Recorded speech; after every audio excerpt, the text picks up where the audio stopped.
कार्य पत्र 11 देखो, व्यवहारिक व्याकरण, रात दिन काम आने वाली छोटी छोटी बातें हैं। शब्द समूह में शब्दों के अर्थ को समझ पाएंगे आप। शब्द समूह है, शब्द समूह के लिए एक शब्द, जैसे अगर मैं यूं बोलूं वह व्यक्ति जो खेत में काम करता है, तो एक शब्द आ गया किसान। तो ऐसे ही शब्द समूह चुनेंगे आप।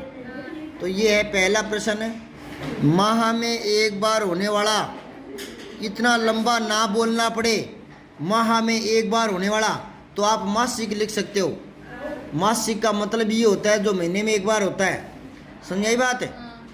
अब चलो इनका और अर्थ बता देता हूँ। पाक्षिक जो 15 दिन में एक बार हो, ये तो ऊपर माह में एक बार होने वाला पूछ लिया। अगर पेपर में यूं पूछ ले 15 दिन में एक बार होने वाला, पाक्षिक क्या? और 15 दिनों का समूह क्या होता है? 15 दिनों का समूह पखवाड़ा। 15 दिनों का समूह और 15 दिनों में एक बार होने वाला पाक्षिक। और 7 दिनों का समूह क्या होता है? सप्ताह। सप्ताह और सप्ताह में एक बार होने वाला वो साप्ताहिक। क्या? ये शब्द याद रखा करो। बताऊं, ये सप्ताह से साप्ताहिक बन गया तो ये कहाँ काम आएगा? जैसे मैंने 10वीं में दिया था, गर्वित शब्द का वाक्य में प्रयोग करो, तो वो कर नहीं पाए गर्वित शब्द का, क्योंकि गर्वित तो विशेषण बन गया। क्योंकि गर्व भाववाचक संज्ञा, गर्व भाववाचक है, उससे बन गया गर्वित विशेषण।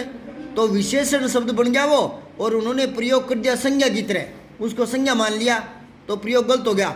इसलिए बता रहा हूँ मैं, ताकि आपकी समझ बढ़े। समझे क्या? मैं सोच रहा हूँ आप कोई नई चीज़ सीखे। गर्व तो भाववाचक संज्ञा है, गर्व का प्रयोग करना हो जो तो लिख दूँ मुझे भारत पर गर्व है, मैं उसकी उपलब्धियों से गर्वित हूँ, यूँ थोड़ी लिखे मैं गर्व हूँ, उसकी सफलता देखकर मैं गर्व हूँ, यूँ थोड़ी बताऊँगा। अब बच्चे ने ना गर्व का तो कर दिया कि मुझे भारतीय होने पर गर्व है, ठीक है, या मुझे मेरे पुत्र पर गर्व है। अब गर्वित का रीजन में आया उनके, तो यूं थोड़ी लिखोगे मेरे बेटे की सफलता से मैं गर्व हूं, यूं आएगा मैं बेटे की सफलता से गर्वित हूं। ये सब बहुत काम आते हैं, ध्यान से सुना करो, समझा करो। अब दैनिक का अर्थ देख लो, जो दिन में एक बार होता है, जो अखबार आता है ना, तो उसको बोलते हैं दैनिक। दैनिक भास्कर है ना, वो तो चलो नाम है, पर दैनिक मतलब रोज आते हैं अखबार। फिर है मासिक, महीने में एक बार होने वाला मासिक। साप्ताहिक। अब है लोहे का सामान बनाने वाला, लोहे का लोहार, इस पर टिक करो। इनका और अर्थ देख लो। सुथार कौन होता है? लकड़ी का काम करने वाला। कौन?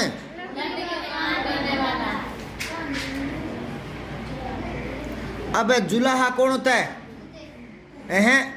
जुलाहा होता है जो चदरें आदि बनाता है, बुनकर, ठीक है ना। दर्जी होता है कपड़े सिलने वाला। अब जो रक्षा करने वाला कौन होता है? रक्षक। तो चालक किसको कहते हैं? चलाने वाले को, ड्राइवर को चालक बोलते हैं। ड्राइवर अंग्रेजी में, चालक हिंदी में। सेवक जो सेवा करता है, कंडक्टर जो टिकट काटता है। नाव चलाने वाला कौन होता है? नाविक के लगा लो। मजदूर कौन होता है? मजदूरी करने वाला। कुम्हार कौन होता है? हम मिट्टी के बर्तन बना ले, मिट्टी के बर्तन। क्या? और जुलाहा बता दिया। दिए गए वाक्यांश के लिए एक शब्द लिखना आपको, समझाई बात है। साल का अंतिम महीना दिसंबर, और देसी महीनों में आखिरी महीना कौन सा होता है? फाल्गुन बोलते हैं ना, उसको बोलते हैं फाल्गुन। क्या बोलते हैं? इसी के ओब्लिक लगा करके लिख दो फाल्गुन। फा आधा ले छोटा गुन है फाल्गुन। सारे महीने कौन बता सकता है देसी? जोर से बोल के बता। चैत्र, वैशाख, जेठ, आषाढ़, सावन, भाद्रपद, आश्विन, कार्तिक, मित्र, पौष, माघ, फाल्गुन। वेरी गुड, ताली बजाओ।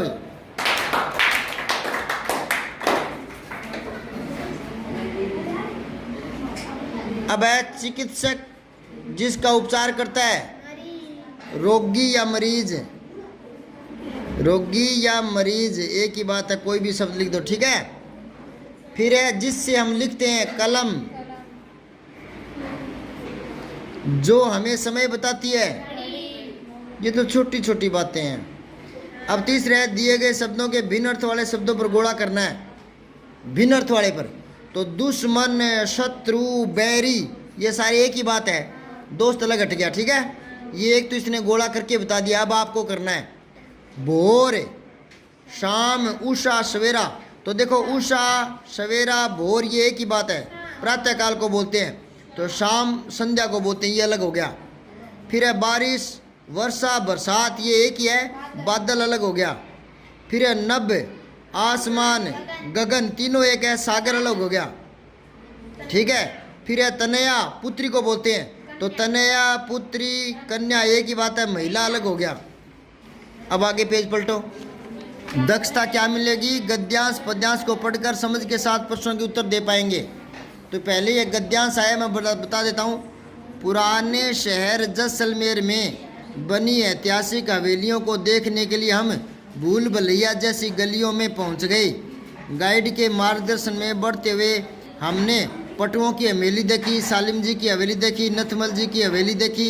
ये हवेलियाँ करीब 300 साल पुरानी है। ये हवेलियाँ देखने में अद्भुत है। ये हवेलियाँ गर्मियों में ठंडी और जाड़ों में गर्म रहती है।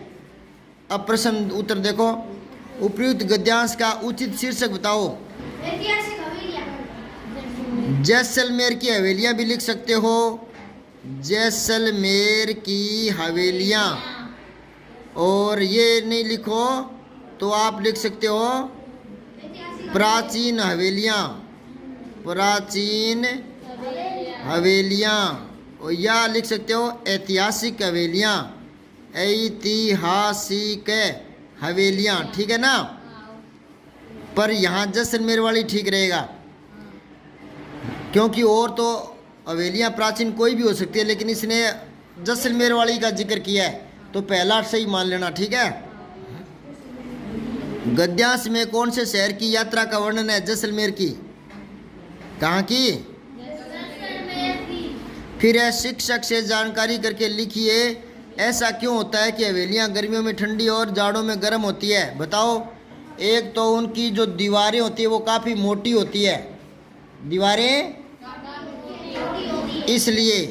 एक वो सिंगल नहीं होती है ना, काफ़ी बड़ी कोठियाँ होती है, तो सूर्य की गर्मी ज़्यादा अंदर तक नहीं पहुंच पाती, या ठंड अंदर तक नहीं पहुंच पाती। समझ में आई बात है? चौथा देखो, गाइड का कार्य होता है मार्गदर्शन करना, ख के निशान लगा दो। फिर है पुराने शहर की हवेलियाँ कितनी पुरानी थी? 300। ग के ऐतिहासिक शब्द का अर्थ बताकर वाक्य में प्रयोग करना है। तो ऐतिहासिक इतिहास से बना है, छोटी ई ती हास है प्लस में इक, इससे बना है। ये तो मैंने यूं ही बता दिया। अब इसका वाक्य में प्रयोग करना है, अर्थ बताना है। अर्थ क्या होगा इसका? इतिहास से संबंधित। क्या होगा? इतिहास से संबंधित, ठीक है। अब वाक्य में प्रयोग कर दो। जैसलमेर की हवेलियाँ ऐतिहासिक है, जैसलमेर की हवेलियाँ ऐतिहासिक है।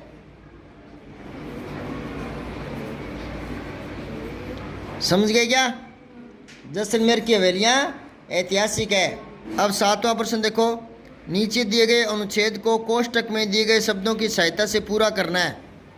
ये जो कोष्टक है ना बड़ा सा, इसके अंदर बहुत सारे शब्द हैं। घोंसला, पेड़, गाना, मजे, गोरैया, घर, रोशनदान, एक।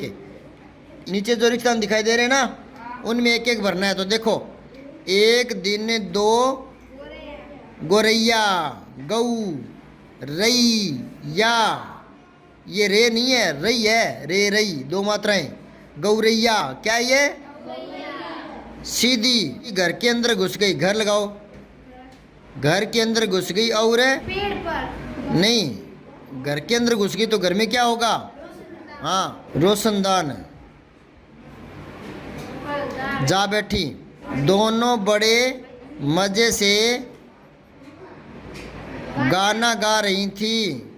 अब यहाँ देखो रही थी बिंदी आई है ना, तो ये दो है ना, बहुवचन हो गया इसलिए आई है।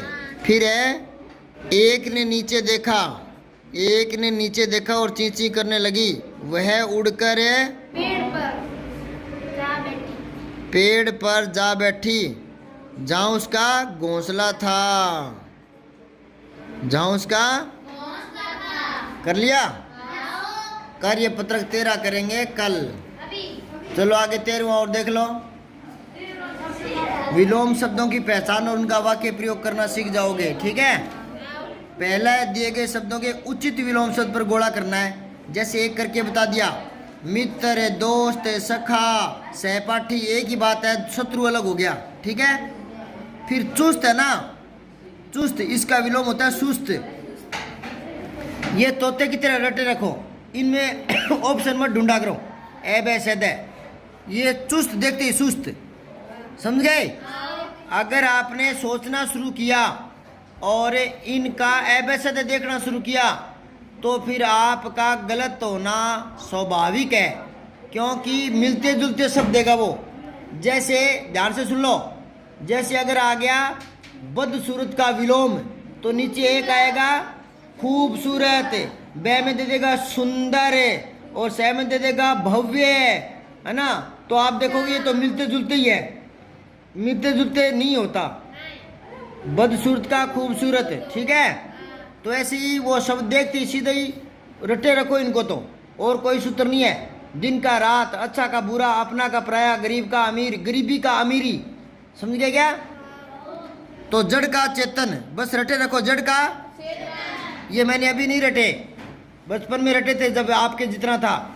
तो जो रटने वाली कमाई है वो कर लो अभी, क्योंकि बाद में उम्र बढ़ जाएगी तो रटने वाली वो बुद्धि चली जाएगी और समझने वाली आएगी, फिर रटा नहीं जाएगा। कठोर का मुलायम, ठीक है। बाकी तो निशा, सुबह, सख्त ये अलग होता है। उजाला का, हाँ, बाकी अलग है ये। तो ये कर लिया। अगला है नीचे दिए गए शब्दों के विलोम शब्द ढूंढने आपको। खरीदना, सख्त, नरक, अस्त, पुराना, दुर्जन, बंद, दुर्भाग्य, निर्जीव, निर्दोष, पतला, जाना, इनको यहाँ लिखना है। स्वर्ग, नरक, क्या लिखा, नरक, अच्छा। फिर है मोटा, पतला, नया, पुराना, खुला, बंद, सौभाग्य, दुर्भाग्य, अच्छा। आना, जाना, उदय, अस्त, सजीव, निर्जीव, सज्जन, दुर्जन, दुर्जन होता है बुरा आदमी, सज्जन होता है भला आदमी। दोष, निर्दोष, निर्दोष, नरम का सख्त, बेचना, खरीदना। तीसरा और देख लो। रेखांकित शब्दों के विलोम शब्दों का प्रयोग कर स्थान को भरो और वाक्य पूरा हो जाएगा। तो रात के बाद दिन आना तय है, हार का जीत। तो क्या बनेगा ये, खेल में किसी की हार तो किसी की जीत। फिर अस्वस्थ का स्वस्थ, तो क्या है, खुशी आज अस्वस्थ है तो कल स्वस्थ भी होगी। आज कक्षा में 30 छात्र उपस्थित थे तो 4 छात्र अनुपस्थित, अनुपस्थित भी थे। ये हो गया। 14वां करेंगे कल।